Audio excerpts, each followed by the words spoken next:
Bonjour à tous et à toutes, bienvenue sur la chaîne Prophétique Influence. Je partage avec vous aujourd'hui une parole prophétique à partir d'Ézéchiel, chapitre 11, versets 14 à 21, que je vais tout de suite vous lire. « Et la parole de l'Éternel me fut adressée en ces mots, « Fils de l'homme, ce sont tes frères, ceux de ta parenté, et la maison d'Israël tout entière, à qui les habitants de Jérusalem disent « Restez loin de l'Éternel, le pays nous a été donné en propriété. » C'est pourquoi tu diras, « Ainsi parle le Seigneur l'Éternel, si je les tiens éloignés parmi les nations, si je les ai dispersés en divers pays, je serai pour eux, quelque temps, un asile dans les pays où ils sont venus.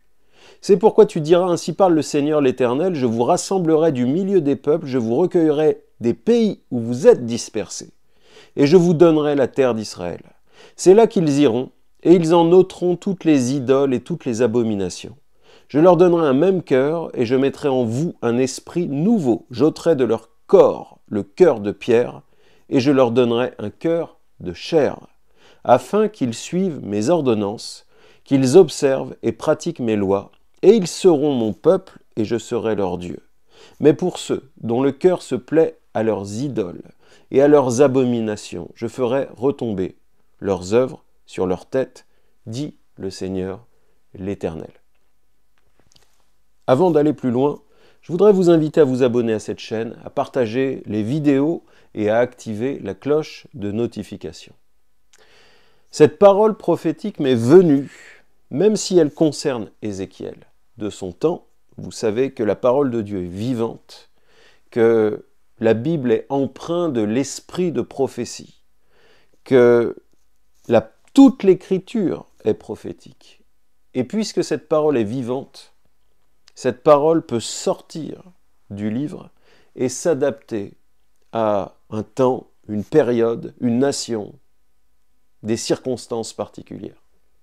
Et on entend parler de réveil, on annonce le réveil depuis un certain temps maintenant, mais j'aimerais vous rappeler cette parole qui dit que ce sont les enfants qui rassemblent les bûches, le bois, mais ce sont les pères qui allument le feu. Dieu est notre Père, et c'est lui qui envoie le feu du réveil.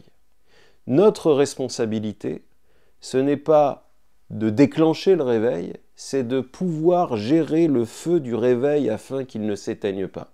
Et cette parole prophétique concerne la France, la francophonie, mais pas seulement.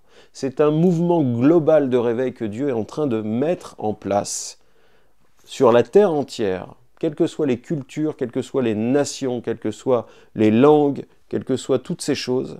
Le réveil est en train d'être préparé par Dieu, et lorsque ce feu va descendre, Dieu ne regardera pas si on est content ou pas content, il sera attentif à notre manière de gérer, de recevoir ce feu. Et cette parole prophétique trace quelques directions importantes que je partage avec vous alors que je lisais Ézéchiel 11, 14 à 21.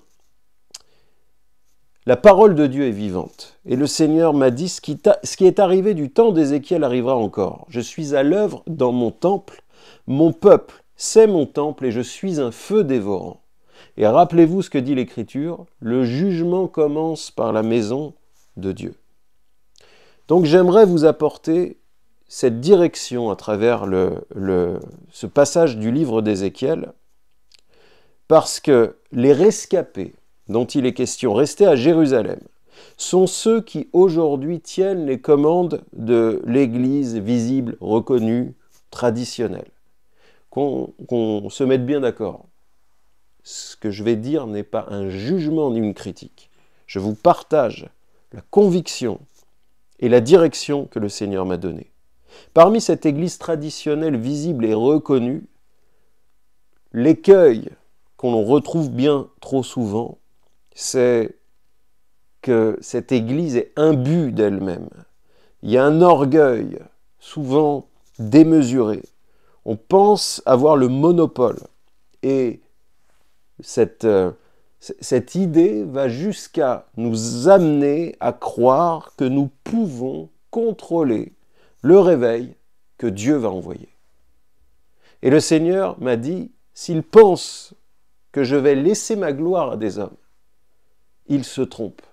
Le réveil que j'envoie sera un feu dévorant, qui n'est pas fait pour détruire, mais qui est fait pour amener un sursaut, pour faire tomber les écailles des yeux, parce que mon peuple périt faute de connaissance, et que Dieu a un peuple nombreux sur la terre qu'il désire sauver.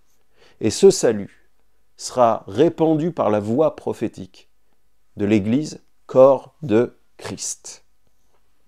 Les déportés, qui sont à Babylone dans le livre d'Ézéchiel, sont les chrétiens rejetés en 3 catégories. Ceux qui ont tout lâché par dépit, par dégoût, par déception, par blessure. Ils ont été dans des églises et ils n'ont pas trouvé, ils n'ont pas su gérer, ils n'ont pas su agir, réagir, ils n'ont pas su trouver l'attitude extérieure, ni disposer en eux-mêmes leur cœur pour avancer attachés avec le Seigneur. Parmi eux, il y a des gens qui sont blessés injustement. Et parmi d'autres, il y a des rétrogrades, il y a des gens qui sont froids, qui sont peut-être venus au Seigneur, pas pour les bonnes raisons. Ensuite, deuxième catégorie, il y a ceux qui ont lâché le courant majoritaire, mais qui restent fidèles au Seigneur. Ils n'ont plus d'église, et même dans les groupes de maison, ce mouvement de groupes de maison, ils ont été déçus. Beaucoup, aujourd'hui, font église en ligne, car déçus, ne reconnaissant plus le visage de Christ dans le paysage chrétien. Et enfin, troisième catégorie, il y a ceux qui résistent, qui ont été comme cachés pendant un temps, comme mis à part dans des grottes, pour des temps comme celui-ci. Des ministères de l'ombre, des chrétiens de l'ombre, c'est-à-dire le reste. Au verset 19, une des premières étapes de ce réveil, c'est de rappeler tout ensemble ces catégories de chrétiens qui vont se lever et revenir au Seigneur, qui va guérir leur cœur en leur donnant un cœur nouveau, en manifestant à nouveau l'œuvre de Christ dans leur vie d'une manière vivante. Mais pour que ça tienne, pour que ces gens reviennent et que ces gens puissent demeurer, eh bien, il faut que la maison change. Il faut que Dieu nettoie sa maison pour que les erreurs de la maison d'hier ne soient pas répétées aujourd'hui. Parce que la gloire de la nouvelle maison sera plus grande que celle de la première. Vous connaissez ce verset. Et vous savez dans l'esprit que ça résonne. Ce nettoyage va entraîner un énorme tri dans l'Église corps de Christ. Beaucoup de dents vont grincer, d'orgueils vont être démolis, et beaucoup de doctrines de démons au sein du corps de Christ vont être exposées au grand jour, dans tous les ministères, dans tous les types de ministères. Pour finir, Dieu, une fois qu'il aura fait ça, et en même temps qu'il va faire cela, va déclencher une grande moisson chez les incroyants, chez ceux qui ne connaissent pas le Seigneur. Et ça, brusquement. C'est pourquoi celui qui a des oreilles entende ce que l'Esprit dit à l'Église et se prépare.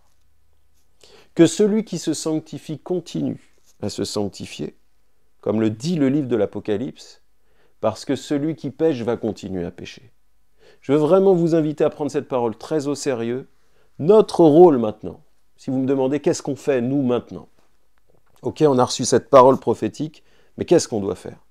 On doit demander au Saint-Esprit son assistance, de nous ouvrir grand les yeux et l'entendement, les oreilles, pour qu'on puisse recevoir ces paroles, sa sagesse et sa stratégie, et qu'on soit prêt à recevoir le feu du réveil qui, que l'on soit prêt ou non, arrivera. Le Seigneur ne jugera pas le feu du réveil, il jugera ceux qui rassemblent les bûches et qui veillent à ce que le feu ne s'éteigne pas, c'est-à-dire vous et moi. Que le Seigneur vous bénisse. Je vous invite vraiment à ne pas laisser ces paroles retomber au sol, si ça fait écho dans vos cœurs, à vous mettre en prière, à les partager autour de vous, à vos responsables. Vraiment, je vous invite à faire ces choses dans le précieux nom de Jésus, parce que nous vivons des temps qui sont passionnants, vraiment passionnants. Que le Seigneur vous bénisse. Et si vous voulez aller plus loin, si vous voulez nous visiter, toutes les infos sont sur le site prophètiqueinfluence.com. Que le Seigneur vous bénisse.